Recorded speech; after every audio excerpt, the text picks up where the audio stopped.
America में भारतीय छात्रों के वीजा कैंसिल हो रहे हैं, वो भी बिना किसी गंभीर कारण के। अब जरा सोचिए कि आप करोड़ों रुपए खर्च करके अमेरिका पढ़ने के लिए गए हों और कोर्ट से बेगुनाह साबित हो चुके हों और फिर भी आपका स्टूडेंट वीजा अचानक रद्द कर दिया जाए।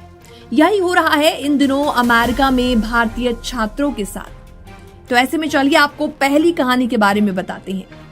टेक्सास में एक भारतीय छात्र की पहचान उसके ही दोस्त ने चुरा ली। जी हाँ, छात्र ने सबूत दिए, वीडियो पेश किए और कोर्ट से उसे निर्दोष भी मान लिया गया, लेकिन इसके बावजूद उसका वीजा कैंसिल कर दिया गया और सर्विस रिकॉर्ड को टर्मिनेट कर दिया गया।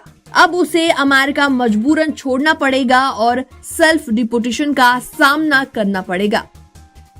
अकेले इसी छात्र ने नहीं बल्कि ऐसे दर्जनों मामलों की पुष्टि हो चुकी है जहां मामूली बातों के कारण जैसे कि स्पीडिंग, ट्रैफिक नियमों का उल्लंघन करना या लर्नर्स लाइसेंस पर गाड़ी चलाना, इसके कारण छात्रों की वीजा कैंसिल किए जा रहे हैं। और सबसे बड़ी हैरानी की बात इसमें ये है कि कई मामलों में कोर्ट ने छात्रों को निर्दोष माना भी है, लेकिन वीजा फिर भी कैंसिल कर दिए गए हैं। एक छात्र को सिर्फ इसलिए हटाया गया क्योंकि उसने गाड़ी चलाते वक्त पीछे लाइसेंसधारी व्यक्ति को नहीं बैठाया था, जो एक स्टेट कानून की छोटी सी गलती थी।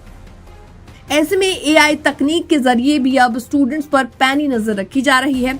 अमेरिकी सरकार अब एआई टेक्नोलॉजी का इस्तेमाल करके इंटरनेशनल स्टूडेंट्स की सोशल मीडिया एक्टिविटीज पर भी नजर रख रही है। अगर किसी स्टूडेंट पर यह शक भी हो जाए कि वो आतंकवादी संगठनों का समर्थन करता है, तो बिना चेतावनी के उसका वीजा रद्द किया जा सकता है।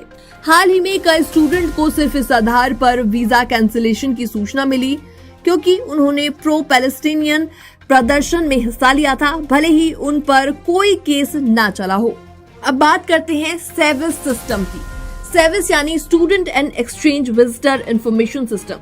ये एक अमेरिकी डेटाबेस है जो कि इंटरनेशनल स्टूडेंट्स की स्थिति को ट्रैक करता है। अगर इसमें आपकी फाइल को टर्मिनेटेड कर दिया गया तो आपका लीगल स्टेटस तुरंत खत्म हो जाता है। उसके बाद आपके पास सिर्फ दो ही विकल्प बचते हैं, या तो सेल्फ डिपोर्टेशन करना यानी 15 दिन के भीतर अमेरिका छोड़ देना, और दूसरा या तो कोर्ट के जरिए अपने स्टेटस को बहाल करवाना।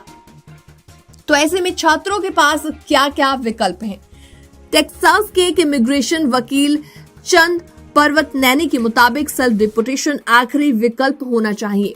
छात्र चाहे तो कोर्ट में इस कैंसिलेशन को चुनौती यानी चैलेंज भी कर सकते हैं। उन्होंने बताया कि वो अकेले ऐसे 30 से ज्यादा भारतीय छात्रों के केस लड़ रहे हैं जिनके वीजा बिना किसी उचित कारण के कैंसिल कर दिए गए हों। तो ऐसे में भारत सरकार और छात्रों के परिवारों का इस पर क्या कहना है और उनको क्या करना चाहिए? तो ऐसे में भारत सरकार को इस मामले पर अमेरिका से औपचारिक बातचीत करनी चाहिए। छात्रों को समय समय पर लीगल सहायता लेनी चाहिए ताकि वो जल्द से जल्द अपील कर सकें। इसके अलावा माता पिता को सतर्क रहना चाहिए और बच्चों की इमिग्रेशन स्थिति पर लगातार नजर रखनी चाहिए। 2025 में ऐसे में हालात काफी ज्यादा बदल चुके हैं। अब पहले जैसा सिस्टम नहीं रहा।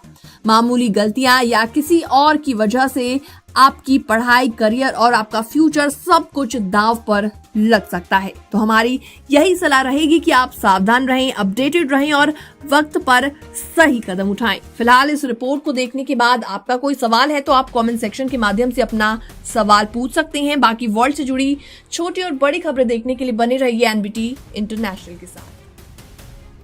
तो आज हम बात करने जा रहे हैं उन अनकही भावनाओं के बारे में जो कि हर भारतीय माँ बाप महसूस करते हैं जब उनका बच्चा पढ़ाई करने के लिए अमेरिका जाता है। जहां एक तरफ ये काफी ज्यादा गर्व की बात है, काफी प्राउड करने वाली बात है, तो वहीं दूसरी तरफ ये डर और चिंता बना हुआ है। 2023 से 24 में करीबन 3.3 लाख भारतीय छात्र अमेरिका में पढ़ रहे हैं। ये संख्या बड़ी है, लेकिन इससे भी बड़ा है माता पिता का दिल, जो रोज इस सोच में डूबे रहते हैं कि उनका बच्चा हजारों किलोमीटर दूर आखिर कैसा होगा। डोनाल्ड ट्रंप की सख्त इमिग्रेशन पॉलिसी के बाद ऐसे में लगातार पहले से कई ज्यादा बढ़ गया है, क्योंकि काफी सारे छात्रों के इस बीच वीजा भी कैंसिलेशन की खबरें आ रही हैं। हर साल औसतन 22 लाख से ज्यादा सिर्फ ट्यूशन फीस में लगते हैं और रहने खाने के खर्च मिलाकर ये आंकड़ा 40 से 50 लाख रुपए सालाना तक पहुंच जाता है। अधिकतर परिवार सेविंग्स या एजुकेशन लोन के भरोसे से ये सपना पूरा करते हैं, लेकिन अस्थिर डॉलर रुपया एक्सचेंज रेट और बढ़ती फीस माता पिता की नींदें उड़ा देते हैं। 2023 में FBI के अनुसार अमेरिकी कैंपसों पर 1123 नफरत से जुड़े अपराध दर्ज किए गए। भारतीय छात्र अक्सर शहरों में पढ़ते हैं जहां ये घटनाएं ज्यादा होती हैं। हिंसा, नस्लीय हमले और हाल ही की घटनाएं जैसे वीजा रद्द होना या छात्रों को देश छोड़ने की धमकी इस डर ने और भी ज्यादा बढ़ा दिया है। 2024 में भारतीय छात्रों को मिलने वाले F1 वीजा 38% तक घट गए और अगर पढ़ाई पूरी भी हो जाए तो हर साल सिर्फ 12% को H1B वर्क वीजा मिलता है। OPT प्रोग्राम तो है जिससे छात्र पढ़ाई के बाद थोड़े समय तक काम कर सकते हैं, लेकिन ये स्थायी समाधान नहीं है। माता पिता डरते हैं कि उनका बच्चा मेहनत तो करेगा, लेकिन क्या उसका फ्यूचर सुरक्षित होगा। 83% भारतीय छात्र कहते हैं कि उन्हें होम सिकनेस होती है। अमेरिका के छोटे छोटे शहरों में जहां पर 30% छात्र पढ़ते हैं, भारतीय समुदाय की कमी और कल्चर शॉक को मानसिक रूप से थका देता है। माता पिता डरते हैं कि कहीं उनका बच्चा संस्कृति से दूर न हो जाए या अकेलेपन में न उलझ जाए। Stem courses, engineering, medical science, जिनमें 68% छात्र एडमिशन लेते हैं, बेहद टफ होते हैं।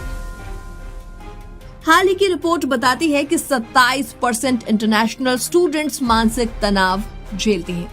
पहली बार परिवार से दूर रहना, पढ़ाई का प्रेशर और सामाजिक दबाव। माता पिता सोचते हैं कि क्या हमारा बच्चा ये सब अकेले संभाल पाएगा। तो ऐसे में क्या समाधान है? खुलकर बात की जाए, बच्चों से नियमित बातचीत करें, उनकी बातों को समझें, अच्छी तैयारी करें, यानी सही यूनिवर्सिटी, सुरक्षित लोकेशन और भरोसेमंद वकीलों से ही सलाह लें। इसके अलावा फाइनेंशियल प्लानिंग करें, पहले से बजट बनाएं, लोन ऑप्शन समझें और खर्चों को कंट्रोल रखें। बच्चे का अमेरिका जाना सिर्फ उसकी नहीं, पूरे परिवार की यात्रा होती है और ये एक सपना और संघर्ष दोनों होता है। फिलहाल इस रिपोर्ट में इतना ही। बाकी वर्ल्ड से जुड़ी छोटी और बड़ी खबरें देखने के लिए बने रहिए NBT इंटरनेशनल के साथ।